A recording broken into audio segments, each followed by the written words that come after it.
Universitas Ma'arif Lampung. Assalamualaikum warahmatullahi wabarakatuh. Saya Ajeng Khori Alfani, NPM 2112100014, kelas PAI 3C Fakultas Tarbiyah. Di video kali ini, saya akan memenuhi tugas Akidah Akhlak dengan dosen pengampu Bapak Ikhwan Azizki, Magister Pendidikan Islam. Welcome to my video. Happy watching and listening. Hopefully useful. Oke, di video kali ini saya akan membahas tentang teori belajar dan pembelajaran akidah akhlak. Untuk penjelasan selanjutnya, yuk kita simak video saya kali ini. Check it out. Pertama adalah teori belajar. Nah, di sini kita ada dua kata kunci. Yang pertama ada teori dan belajar. Yang pertama, teori itu apa sih? Jadi teori itu adalah bagian konsep yang digunakan untuk menjelaskan sebuah proses.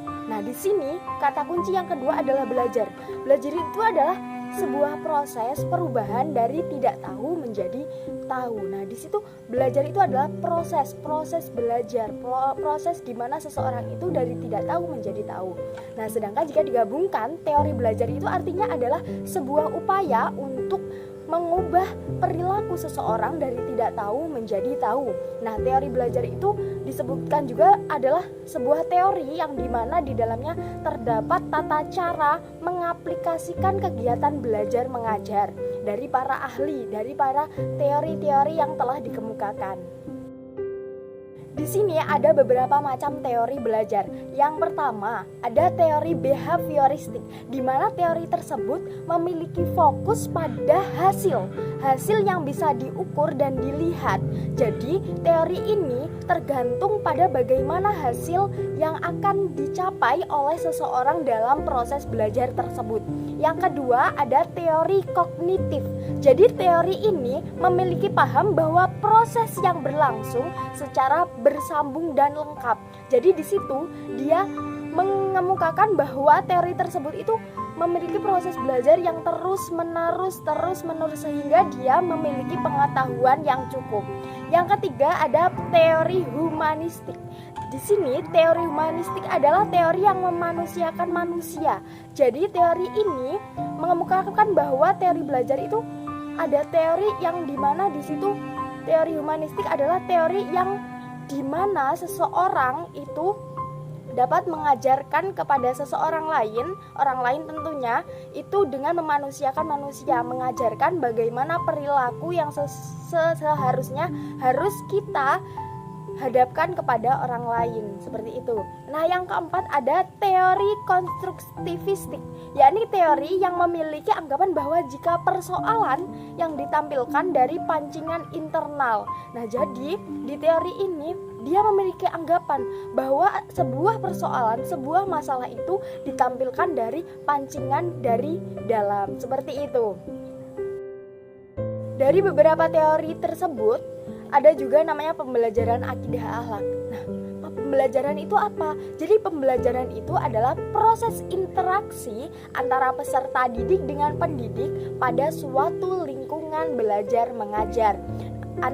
Dalam artian lain, disebutkan bahwa usaha pendidikan yang dilaksanakan dengan tujuan yang telah ditetapkan sebelum proses belajar mengajar. Tentunya dalam proses belajar mengajar kita memiliki tujuan.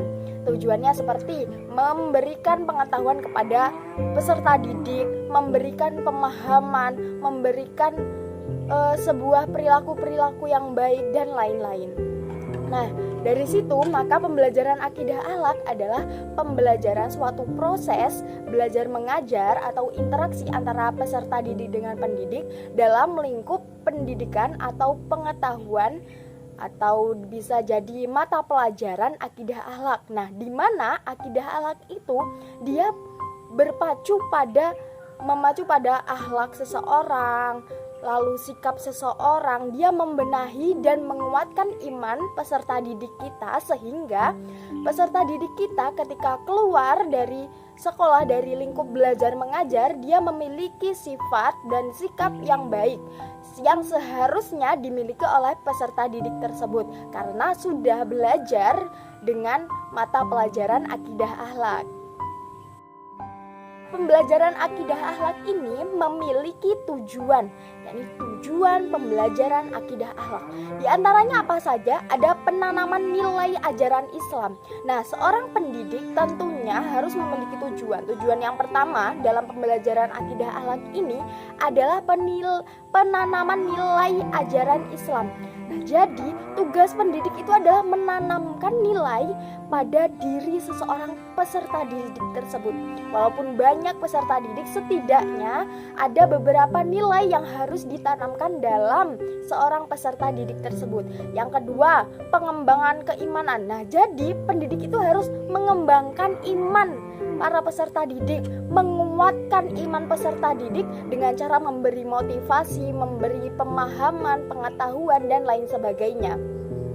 Ada juga penyesuaian moral.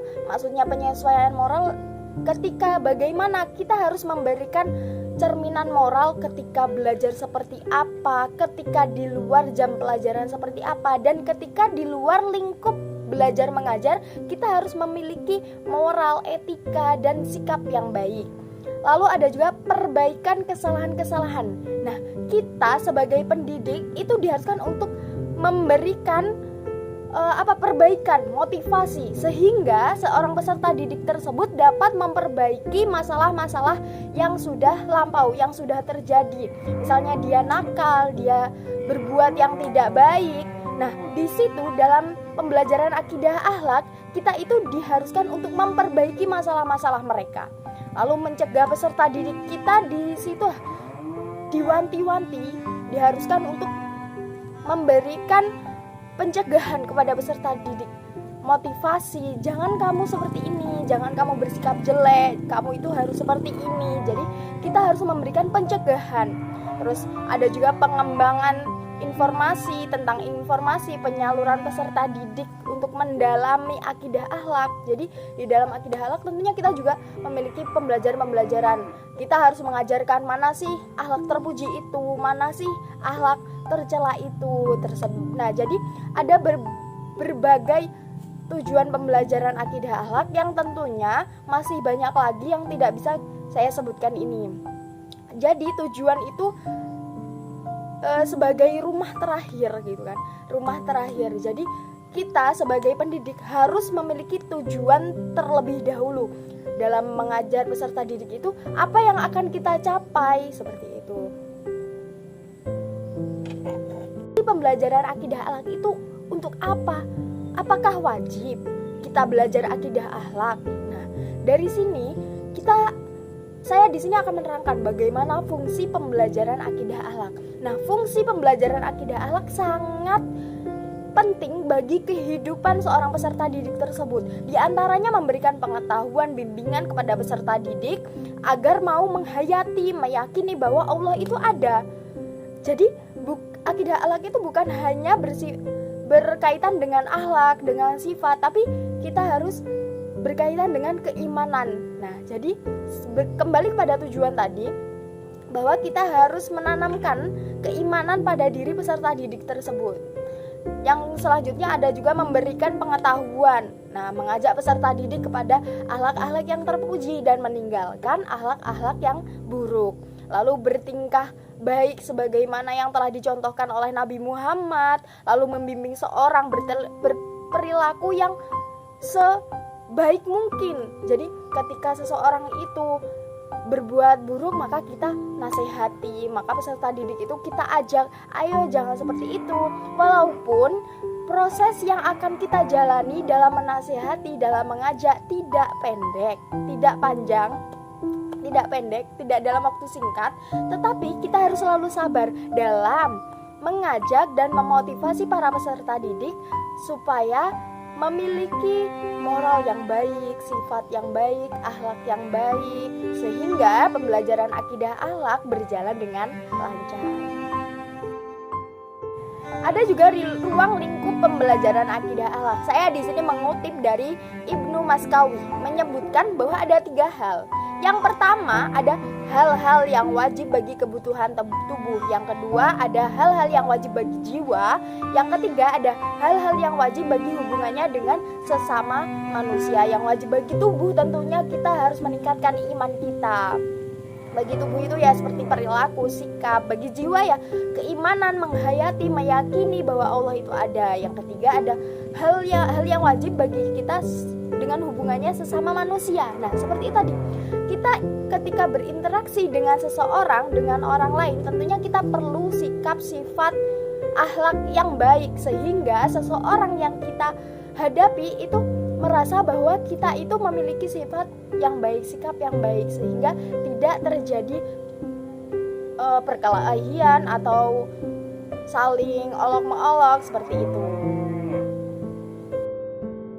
Baik, demikian video dari saya. Semoga banyak manfaatnya, dan apabila banyak salah kata dan salah semuanya, saya mohon maaf, dan kepada Allah saya mohon ampun. Saya akhiri, wassalamualaikum warahmatullahi wabarakatuh. See you next time.